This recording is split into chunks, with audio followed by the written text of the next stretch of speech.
Now, using the dot product, we can measure the work done as the dot product of the force and displacement, which is equal to Fd cos theta.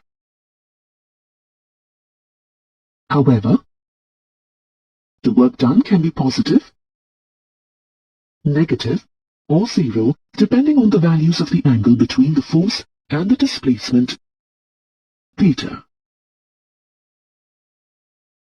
The work done by a force is positive when the angle between force and displacement is acute. That is, the angle is less than 90 degrees. An example of this is when an apple falls freely towards the earth. The work done by the gravitational force on the apple is positive.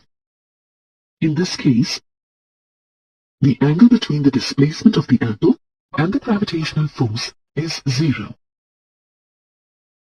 Similarly, when a spring is compressed, the work done by the compressing force is positive. In this case too, the angle between the direction of the applied force and displacement, which is the compression of the spring, is zero. The work done by a force is negative when the angle between force and displacement is obtuse. That is, greater than 90 degrees and less than or equal to 180 degrees. In the case of a rising balloon as shown, the work done by the force of gravity acting on the balloon is negative, since it is opposite to the displacement of the balloon. In the example of a boy lifting a stone, the work done by the gravitational force on the stone is negative, as the displacement is against the gravitational pull. The work done by a force is zero when the force is perpendicular to the displacement. Consider a block moved over a horizontal surface.